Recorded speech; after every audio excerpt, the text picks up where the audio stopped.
શ્રી ગણેશાય નમઃ. આજના વિડીયોમાં આપણે કેવડા ત્રીજ વિશે જાણશું. સ્ત્રીઓના તહેવારોમાં કેવડા ત્રીજનું વ્રત મુખ્ય છે. આ વ્રત ભાદરવા માસના શુક્લ પક્ષના ત્રીજના દિવસે કરવામાં આવે છે. તે દિવસે ત્રીજ હસ્ત નક્ષત્રયુક્ત હોય છે અને તે દિવસે વ્રત કરવાથી બધા ફળોની પ્રાપ્તિ થાય છે. આ વ્રત સ્ત્રીઓને સૌભાગ્ય આપવા અને તેમના સૌભાગ્યની રક્ષા કરનારું છે. આ વ્રતનું વર્ણન શિવ પાર્વતીના સંવાદના રૂપમાં ભવિષ્ય પુરાણના ઉત્તરાર્ધ ભાગમાં મળે છે. કેવડા ત્રીજ વ્રતની વિધિ.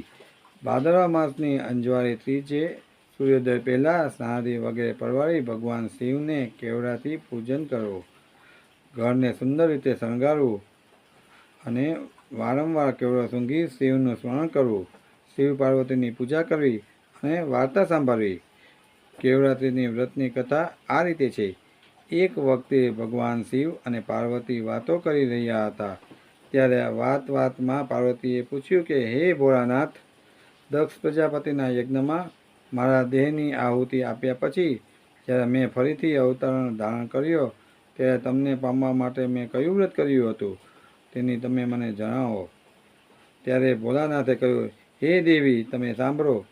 બીજા અવતાર ધારણ કર્યા પછી તમે નાનપણથી જ મારું રટણ કરતા હતા. એક વખતે નારદ મુનિએ તમારા પિતા હિમાલયની આગળ મારી ખૂબ જ પ્રશંસા કરી. ત્યારે તમે મનોમન ખૂબ જ ખુશ થયા હતા. પરંતુ નારદજીએ તમારા લગ્ન વિષ્ણુ ભગવાન સાથે કરવાનું કહ્યું હતું. ત્યારે તમે નારદ પર ખૂબ જ ગુસ્સે થયા હતા. તમારા પિતા જ્યારે તમારા વિવાહ વિષ્ણુ સાથે કરવાનો વિચાર કરી રહ્યા હતા ત્યારે તમે મનોમન ખૂબ જ મૂંઝાયા અને તે મૂંઝવણ દૂર કરવા માટે તમે તમારી સખી સાથે વનમાં ચાલ્યા ગયા હતા. વનમાં તમે એક માટીનો ઢગલો જોયો અને બાળકની જેમ તમે તે માટીના ઢગલા સાથે રમવા લાગ્યા હતા.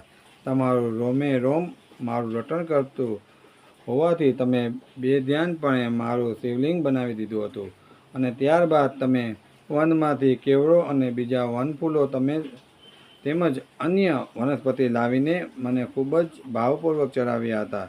તે દિવસે ભાદરવા માસની અંજવારી ત્રીજ હતી.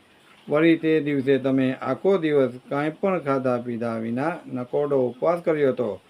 પાણી પણ પીધું નહોતું. આમ તો મને કેવડો નથી ચડતો, પરંતુ તમે ખૂબ જ ભાવમાં આવીને મને તે દિવસે કેવડો ચડાવ્યો હતો. તેથી હું તમારા પર પ્રસન્ન થયો હતો અને તમને વરદાન માંગવાનું કહ્યું. ત્યારે તમે કહ્યું હતું કે હે ભોળાનાથ, જો મેં ખરા ભાવથી તમારી ભક્તિ કરી હોય અને રોમે રોમથી તમારું જ રટણ કરતી હોય તો તમે જ મારા પતિ બનો. અને મેં તમને તથાસ્તુ કહી દીધું હતું. તમે આખી રાત જાગરણને કારણે અને ભૂખને કારણે ખૂબ જ થાક્યા હોવાથી સૂઈ ગયા હતા. જ્યારે તમારા પિતા તમને શોધતા તમારી પાસે આવ્યા ત્યારે તમને જંગલમાં સૂતા જોઈને તેઓ ખુશ થયા હતા અને તેમને પોતાની સાથે આવવા માટે કહ્યું. ત્યારે તમે વિના સંકોચે તેઓને કહી દીધું હતું કે તમે શુદ્ધ મનથી મને વળી ચૂક્યા છો. હે દેવી, તમે અજાણતાથી કેવડો વડે મારી પૂજા કરી હતી અને આખો દિવસ ઉપવાસ કર્યો હતો. તે વ્રતના પ્રભાવથી તમારા પિતા માની ગયા હતા અને તમારા લગ્ન મારી સાથે કરાવી આપ્યા હતા. હે દેવી, આમ તો મારી પૂજા બિલીપત્રથી જ થાય છે, પરંતુ જે દિવસથી તમે કેવડો ચડાવ્યો ત્યારથી કેવડો પણ મને પ્રિય છે. અને ભાદરવા માસથી અંજવારી ત્રીજે જે કોઈ ભૂખ્યા પેટે અને પ્રસન્ન ચિત્તથી કેવડા વડે મારી પૂજા કરશે તેના બધા જ મનોરથ પૂર્ણ થશે. કેવડા ત્રીજનું વ્રત જેવું પાર્વતી માતાજીને ફળ્યું તેવું દરેક સ્ત્રી વ્રત કરનારને ફળજો. ઓમ નમઃ શિવાય. સનાતન ધર્મ સાથે જોડાયેલ આ વિષય જ્ઞાન અને ભક્તિસભર વિડીયો મેળવવા માટે અમારી આ ચેનલને સબસ્ક્રાઈબ કરો. અમારો આજનો આ વિડીયો આપને કેવો લાગ્યો તે પણ જરૂર જણાવશો. આજના આ વિડીયોને લાઈક કરો, શેર કરો.